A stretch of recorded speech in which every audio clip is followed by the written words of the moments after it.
Hello tout le monde, comment allez-vous? Quand on est aide à domicile, auxiliaire de vie et que l'on intervient chez des personnes âgées, notamment pour de l'accompagnement social, il est très important de s'intéresser aux personnes chez qui on intervient. Je vous explique tout ça. Alors, pour commencer, qu'est-ce qu'on appelle de l'accompagnement social? C'est tout simplement le fait d'être présent pour la personne. Voilà. Donc on va faire, quand on fait ce que l'on appelle de l'accompagnement social, on va faire, il y a plusieurs choses que l'on peut faire. On va peut-être tout simplement faire juste que discuter avec la personne. On va peut-être l'emmener se promener. On va faire des jeux avec elle ou d'autres activités. Qu'est-ce qu'on pourrait faire d'autre? On va peut-être faire un petit peu de cuisine, hein, donc d'autres activités. Bref, on va tout simplement stimuler la mobilité de la personne. On va faire en sorte qu'elle se sente moins seule, donc lui apporter du bien-être. Et quand c'est une personne qui a des troubles cognitifs, on va aussi essayer de stimuler un petit peu sa mémoire. Donc quand on fait que de la communication, que de la conversation, on va tout simplement essayer de lui parler un petit peu de son passé, de lui parler de choses autour d'elle, d'objets dont elle pourrait avoir oublié le nom, ce genre de choses. On va aussi essayer de lui parler de sa famille. Voilà un petit peu le but. Par quel biais? Le mieux, justement, et c'est là tout l'intérêt de mon métier, c'est de savoir observer. Voilà tout. Observer qui est la personne, ce qu'elle aime, ce qu'elle n'aime pas, de quoi elle aime bien parler, à quel point elle a des troubles cognitifs, et surtout en particulier quand elle a des troubles cognitifs, il y a une chose que je me dois d'admettre et qui est parfois assez difficile, c'est que la personne, elle va nous rabâcher la même chose. Voilà, elle va tout le temps nous dire la même chose. En tout cas, moi, je sais que c'est quelque chose qui m'arrive très souvent. Elle va me dire une chose et 5-6 minutes après, elle va me la redire.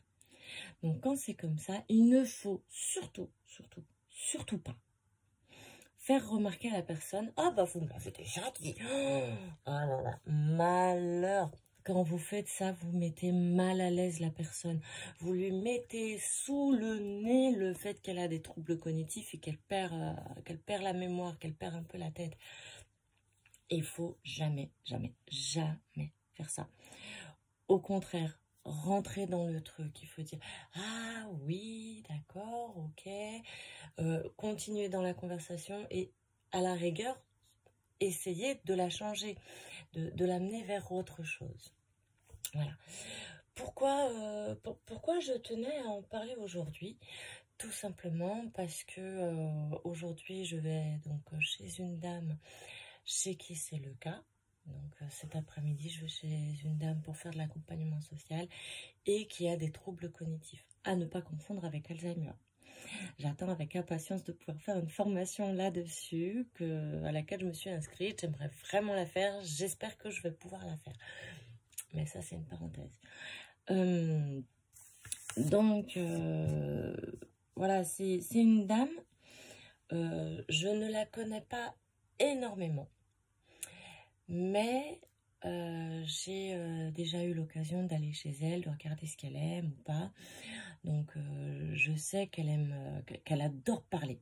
C'est une pipelette. Cette dame, elle est encore plus pipelette que moi. Elle adore marcher aussi. Elle adore vraiment tout ce qui est promenade, qu'il fasse beau, qu'il fasse froid, qu'il neige, qu'il vente. Mais le problème, c'est que nos petites personnes âgées, quand il fait vraiment trop froid, on ne peut pas les sortir pour éviter que tout le monde tombe malade. Voilà, parce que sortir se promener pendant 1 heure, ça crée un peu du boudin.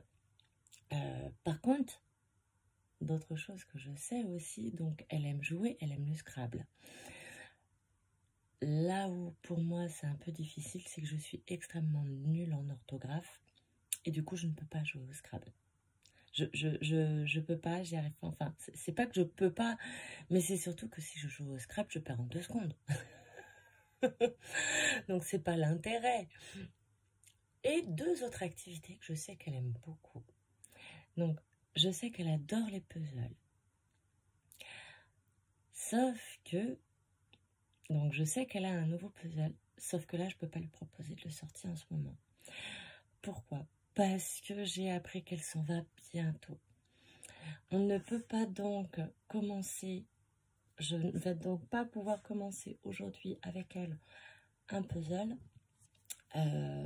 parce que je sais que dans 3 jours, elle s'en va, qu'elle ne vivra plus chez eux. Elle va être mise en maison spécialisée. Donc, je ne peux pas lui faire sortir un puzzle parce que il faudrait le ranger après, ça serait inutile. Par contre, une dernière chose que j'ai observée chez elle, c'est le coloriage. Elle aime aussi beaucoup colorier. En plus de ça, c'est quelqu'un de très minutieuse, très appliquée. Et là où, du coup, je sais que je vais pouvoir faire quelque chose aujourd'hui avec elle, eh ben, ça va être le coloriage. Voilà, parce que moi aussi, j'aime beaucoup colorier. J'ai peut-être l'occasion déjà de vous montrer mes coloriages. Si ce n'est pas le cas, je vous ferai une prochaine vidéo. Puis même si c'est le cas, je vous ferai une prochaine vidéo. Mais du coup, voilà, avec cette dame, aujourd'hui, eh ben, je vais prendre mes crayons de couleur. Je vais prendre un de mes cahiers de coloriage. Et puis, on fera du coloriage. Voilà, tout simplement, le petit mot sur, en général, les personnes âgées quand on fait de l'accompagnement social. Observez, intéressez-vous à elle. Et enfin, parlez avec elle, intéressez-vous à elle, essayez de savoir ce qu'elle aime.